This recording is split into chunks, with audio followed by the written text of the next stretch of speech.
All right. All right. Good afternoon. Good afternoon. Good afternoon. You know what time it is, y'all. You know what time it is. Today is Tuesday, August 10th. I had to take a look over at the calendar. Tuesday, August 10th. And it is keeping up with Congress, y'all. I apologize for yesterday. It just didn't happen. I tried. The day just kept doing what it does. Time just kept flying. And I kept trying to pull it together, to get it together, and it just wasn't working. But I just want to thank you for tuning in today. If you're catching this live here on Clubhouse, you're catching this live here on YouTube. Thank you for joining me. I am Tamara Johnson Shealy, y'all. Hit that like button if you are watching right here on YouTube. Hit the like, hit the subscribe, hit that notification, and share, everybody. Ooh, let's see. I always like to bring you some reparations information at the top of the hour. We keep our eyes on the moves, the reparation movement across the country. We keep our eyes open for what's happening around these United States. Reparations is not going anywhere. The conversation is not ending. It's getting louder. Our voices are getting stronger. And they're going to have to cut the check. They're going to have to cut the check. Because we're not going no damn where. We're not going nowhere. So let's dive in again. If you haven't been to the website, please do. Please go to the website, check it out, make a contribution.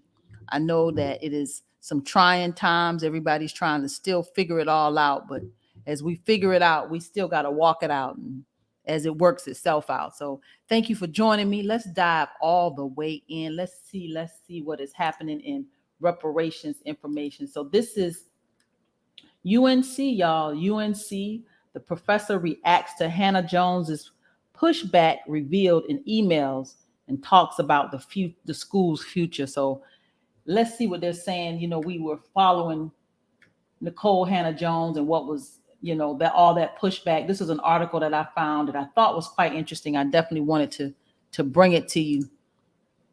It says that months before the controversy surrounding New York Times journalist Nicole Hannah Jones' tenure at UNC would become public, there were private conversations underway questioning whether the Pulitzer-winning reporter was worthy of such an honor. Y'all, we have to be worthy. Black in America, being Black in America. Let me make this larger so you guys can see it here on YouTube. If you're following me here in Clubhouse, I'll come over there in just a few minutes. It says the namesake of the UNC School of Journalism and Media, Walter Hussman, began sending emails to UNC leaders as early as the summer of 2020. It says these emails revealed through a Freedom of Information request showed Hussman's view that Hannah Jones would be a divisive and undeserving member of the school's tenured staff. Said Hussman's concerns were shared by alumni and other leaders at UNC, sparking a controversy when an effort to deny her tenure became public in the spring. And despite Hannah Jones ultimately being approved for tenure by the UNC Board of Trustees a month ago, she ultimately chose to join Howard University, a historically Black college, in a tenured position.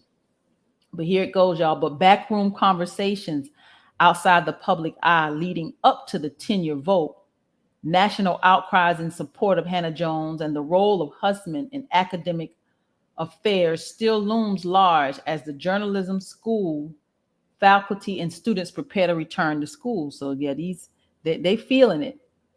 The article says, I find it all disturbing, and I think a lot of people here just feel left out to dry. This is Daniel Kreis. He's the UNC Journalist School Distinguished Professor. That's what he told the reporters in this article.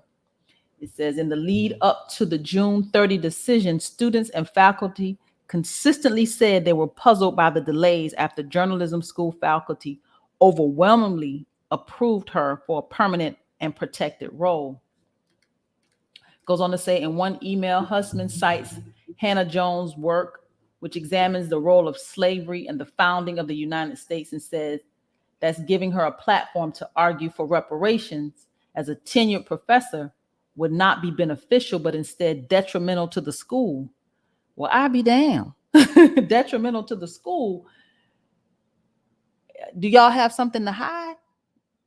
Keeping up with Congress, y'all. Keeping up with Congress. It says it will be detrimental because it will be so controversial, contentious, and divisive. Husband continued in a September 16, 2020 email. He says, I worry that because she is already somewhat of a celebrity, reparations will become what the school is primarily known for with the public. So he was concerned about what the school would be known for, and the controversy and the contention and the divisiveness, quote unquote. But it sounds like maybe they have something to hide. And as we start digging into those beyond, reparations is a federal initiative, but we start digging beyond, we might find that the school, UNC, might owe a little something. Yeah. It says husband donated $25 million to his alma mater in 2019, leading to his name headlining the top journalism school. So as professors gear up to welcome students back to Chapel Hill later this month, Krise said the developments have impacted staff, students, and faculty in so many ways. Says it is unclear whether there have been serious discussions about removing husband's name from the school. Krise said some faculty may include the handling of the controversy in their courses. Well, I'm glad to know they won't stop talking about it. That's a good thing. UNC, y'all, what y'all got to hide? Y'all don't want to be associated with the professor who is pushing for reparations. She bigger than y'all? Keeping up with Congress, y'all. Keeping up with Congress. We dive into the reparations news. So here's an article that I found about reparations study proposal advances. This is High Point, North Carolina. It says the city moved closer to the formation of a reparations commission to address the history of local racial discrimination and injustice after a proposal by the High Point NAACP was unanimously endorsed by a city council committee. It says the High Point City Council Prosperity and Livability Committee recommendation to form a reparations commission will go to the full council for a final decision. It says the local branch of the NAACP is seeking the creation of a city commission to investigate the possibility of reparations for High Point African American residents. And y'all, this is where they get it wrong. African American residents. That could be anybody. Black, African American, people of color, all encompassing. Here goes. The branch's resolution states that a commission would seek to address the fundamental injustice, cruelty, brutality, and inhumanity of slavery in High Point. The article says the commission will also study the impact of racial and economic discrimination on the Black community in the city. So this is High Point, y'all, High Point, North Carolina. It says discussion on reparations at the meeting indicated that reparations wouldn't necessarily mean direct financial payments. Then what the heck is it? Let's see if it's programs, it's circumvent, it's funneling. What is it? What y'all doing with this money then? So discussions on reparations at the meeting indicated that reparations wouldn't necessarily mean direct financial payments. City Attorney Joanne Carlisle said state law most likely wouldn't allow for direct financial compensation as part of addressing reparations. And this is an issue that we have here in Georgia with the Georgia Constitution having the gratuities clause that doesn't allow direct financial compensation. But this is why the federal government needs to cut the check. Because reparations, we don't need another damn program. We don't need a program. Cut the check. And that's what this will be about. It says Mays told the council members that reparations are a legal remedy with a long history of compensating an individual or group of people from the impact of a wrongful act. Reparations date back to the ancient Punic Wars between Rome and Carthage, and in North Carolina, most recently were used to recognize women who underwent forced sterilization in the 20th century. says the local branch of the NAACP first made the reparation request in May. The city council referred the matter to the committee. It says local NAACP President James Adams said the branch has worked on the Reparations Commission proposal for the past 2 years. The debate about reparations in High Point takes place against the backdrop of the topic emerging in communities across the nation. The cities of Asheville and Evanston, Illinois have enacted plans to provide reparations. Y'all keep paying attention, y'all. These mayors, this Moore Committee of Mayors, now the city of High Point, they see it. These are monies. These are monies that if we're not careful, will look just like Town, where the monies that were specifically for the descendants of Town, which was a community, that money is being funneled through the city to do city business. So that's what this looks like to me. We got to be mindful of what's happening, y'all. A third article that I found, I won't read much of this one, but I just wanted to let you see that the case for reparations has been made all more clearly by COVID-19. So this article says, as strong a case as these calls made, it says perhaps the strongest case for reparations was the disproportionate and devastating impact of COVID-19 on Black lives and livelihoods. It says, according to the CDC, Black Americans died at nearly twice the rate of white non-Hispanic Americans and were hospitalized at nearly 3 times the rate of white non-Hispanic Americans. It says the CDC also revealed that the non-Hispanic Black population suffered the second largest decline, 2.9 years in life expectancy between 2019 and 2020, since 2020. So y'all, COVID is real. COVID is truly an issue for our community and has sped up our demise. Let that sink in. Sped it up, y'all. We were talking about 2053 before Black America will see the zero net wealth. But damn it, COVID hit the gas on us. So let's be mindful that we are in a state of an emergency. Black America is in a state of an emergency, y'all. We cannot continue like this. We got to get reparations. So I am Tamara Johnson Shealy. I will come over to the Clubhouse space in just a few minutes and chop it up over there. But let's dive into these bills. If you have not, again, gone to the website, please do. Make a donation. Make it monthly. Do what you can. Every dollar counts, y'all. Every dollar counts. So let's dive into the bills. Let's dive in. HR 946. HR 946 is the SALT Act. Representative Bill Pascrell, he's a Democrat out of New Jersey. The SALT stands for Stop the Attack on Local Taxpayers Act of 2021, the SALT Act. Looked it up, y'all. I looked it up. It says the New Jersey's only member of the tax writing House Ways and Means Committee introduced his updated legislation to fully repeal the federal cap on state and local tax, which is the SALT deduction imposed by the Trump tax law of 2017. Representative Pascrell says this year, middle-class Americans are being squeezed like lemons, not just by the pandemic, but the GOP tax scam, which raised their taxes by arbitrarily capping the SALT deduction.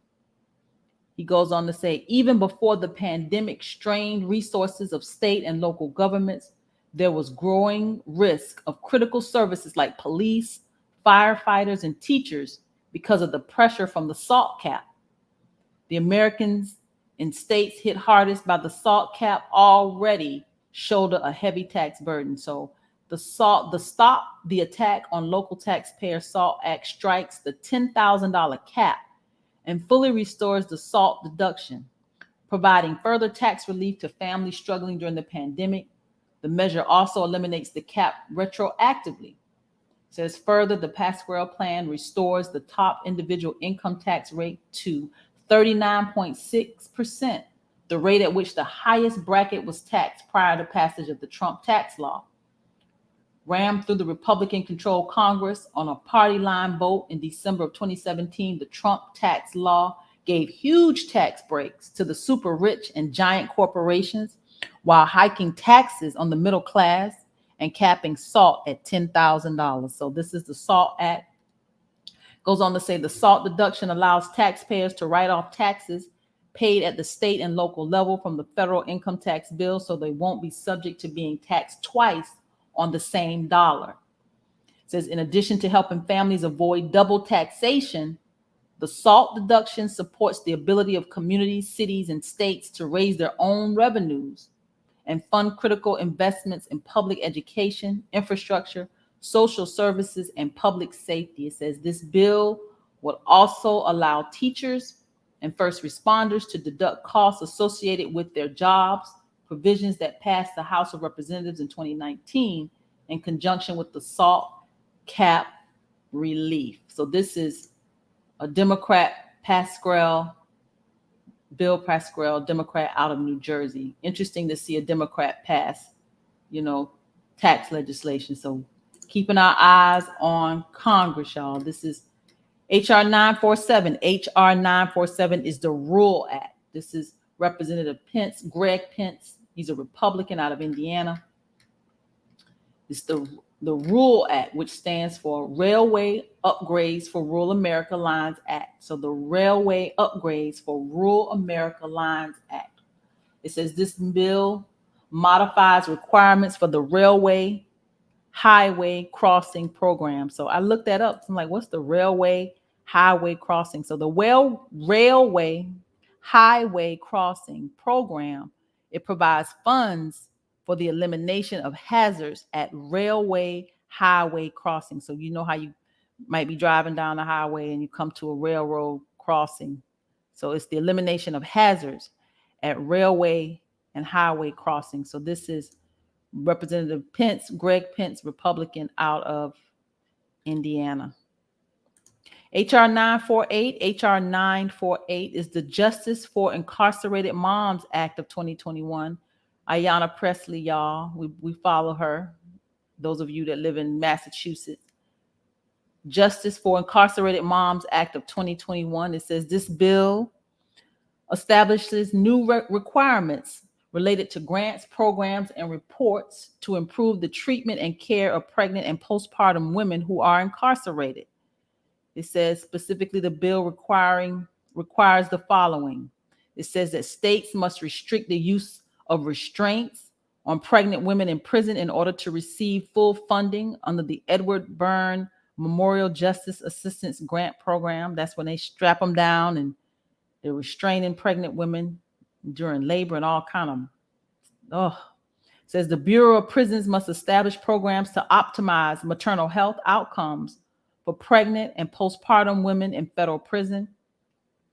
The Bureau of Justice Assistance must award state grants for programs to support pregnant and postpartum women in state and local prisons and jails.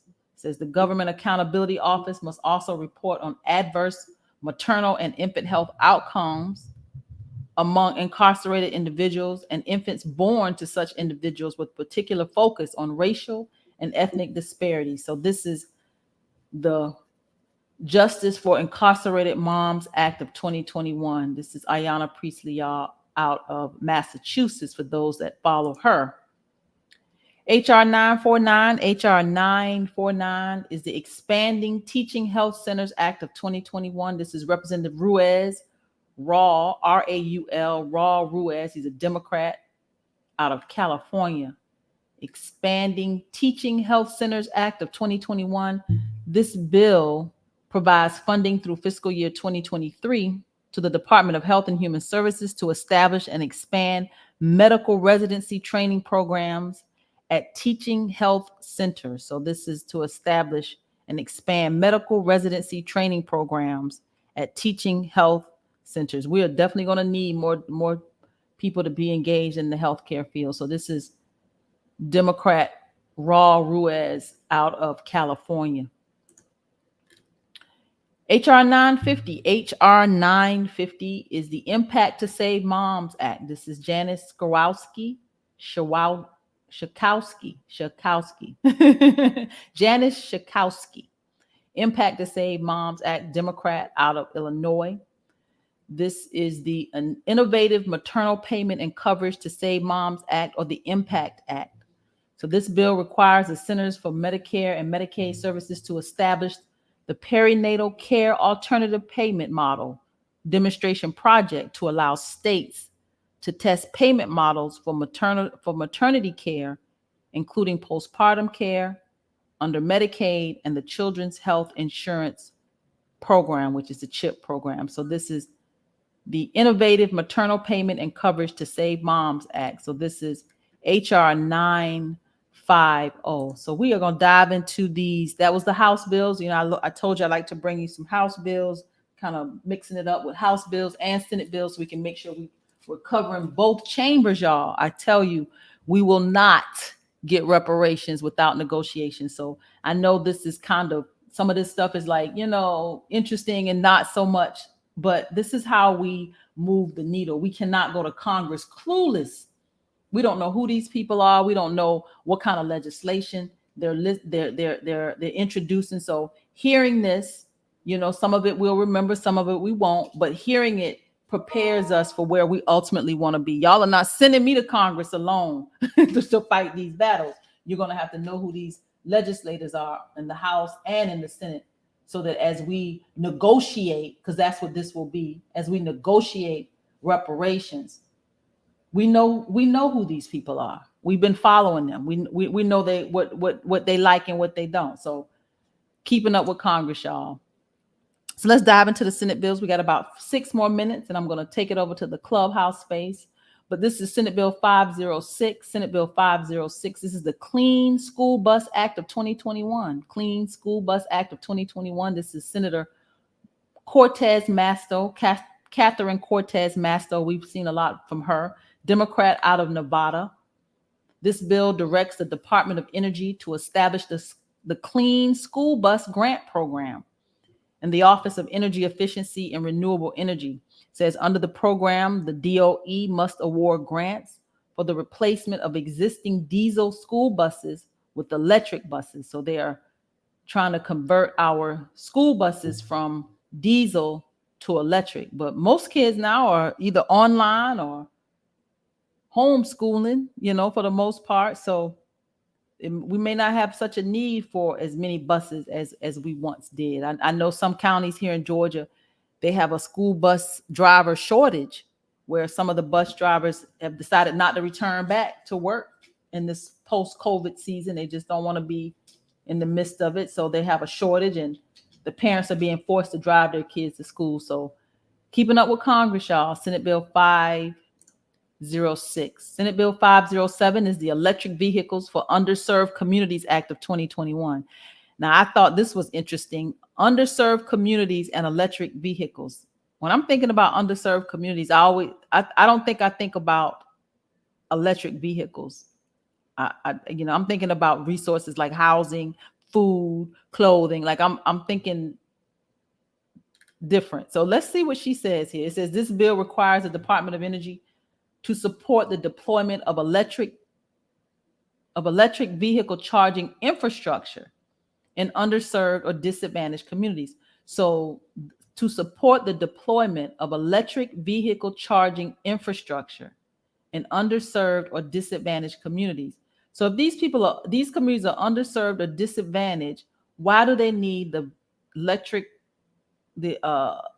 vehicle charging infrastructure? Is that like the where you charge a charging station? Why do you need this? Who's there in those communities that has an electric car?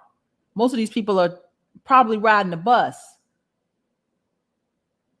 I didn't get this, y'all, but I kept reading. It says specifically the DOE must establish an EV charging equity program. So why are we doing this? It says under the program, the DOE, Department of Energy, must provide technical assistance and award grants to increase the deployment and accessibility of electric vehicle charging infrastructure in such communities. I'm still confused. Y'all, I'm still confused with 507. It says, practicable, DOE must ensure that relevant programs promote electric vehicle charging infrastructure, support clean and multimodal transportation, provide improved air quality and emission reductions, and prioritize the need of such communities. Now, I'm just still confused about why we're putting electric vehicle charging infrastructure in underserved or disadvantaged communities. Who's living over there that has an electric car? Senate Bill 507, y'all. We'll keep it moving. Senate Bill 508 is a bill to establish a working group of electric vehicles. Here she go again. Senator Cortez Masto, Democrat out of Nevada, a working group on electric vehicles. So this bill requires the Department of Transportation and Department of Energy to jointly establish a working group to make recommendations on the development, adoption, and integration of certain electric vehicles into U.S. transportation and energy systems. It says, in addition, the working group must develop, electronically publish, and update a resource guide that provides information about electric vehicles and their charging infrastructure. So she got some support from this industry, I'm absolutely sure of, right? Like, why are you pushing so hard? Keeping up with Congress, y'all. Senator Catherine Cortez Masto, Democrat out of Nevada. Senate Bill 509. 509, we have one more, guys, before we call it an afternoon. But Senate Bill 509 is the LINC, LINC, Link to Address Social Needs Act of 2021. This is Senator Sullivan, Dan Sullivan. He's a Republican, y'all. Republican out of Alaska. This bill requires the Department of Health and Human Services to award grants to better integrate healthcare and social services using technology platforms and related infrastructure. It says to receive a grant, a state or territory must enter into a partnership with nonprofits and similar organizations or tribal nations. So here are these programs again, y'all. These public-private partnerships must foster the use of technology platforms by providers and payers of healthcare and social services to improve cross-sector coordination. This includes developing funding models to make the platforms financially self-sufficient. So this is Dan Sullivan, Republican out of Alaska.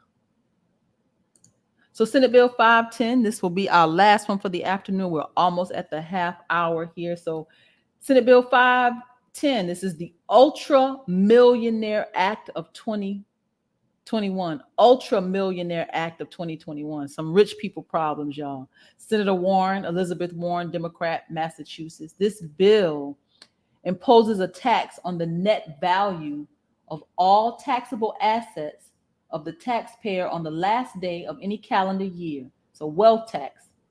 The amount of such tax shall be equal to the sum of 2% of the amount of taxpayer assets exceeding 50 million, but not in excess of 1 billion.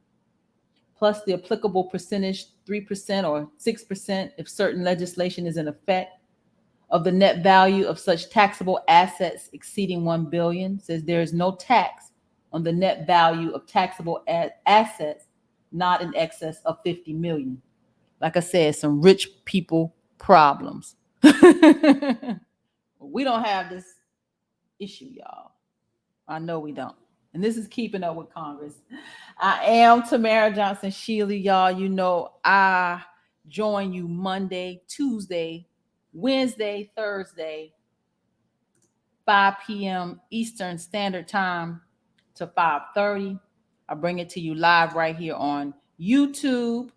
I bring it to you live right here on Clubhouse. I'm about to come over there and spend the afternoon with you guys. So I see you, family. Thank you for tuning in. If you have not, again, gone to the website, please go to the website. Make a contribution.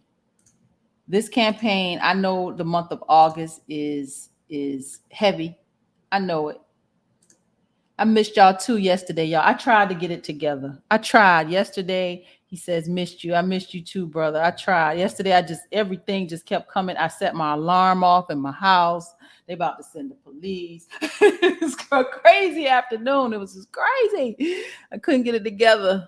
But then I did do yesterday evening, I did a fundraiser on social media called Polish and Politics. It's grounding me. It gives me an opportunity, y'all, to kind of connect back to, you know, what made me be in this political journey. What was the catalyst, which was the beauty and barber industry. So I did a fundraiser last night. I'm gonna do every Monday. And I started it last night, and I got to work out the logistics with my cameras so that it can really be very active. We can be actively participating with the fundraiser. So that was yesterday, but today is a new day. I am here. Yeah, she says, Pascal, Democrat in New Jersey is not for Medicare for all. Gotta wonder about these Democrats. Shaking my head, right? Say it. So go to the website, join me, be a part of this campaign, y'all. I will see y'all tomorrow right here for Keeping Up with Congress. Thank you for tuning in for Keeping Up with Congress. I am Tamara Johnson-Shealy, your candidate for the United States Senate. I'm a progressive Democrat that believes that reparations will make America great. It is time that we bridge the divide in this country. Please go to the website. That's tamara4georgia.com. www.tamara, Tamara4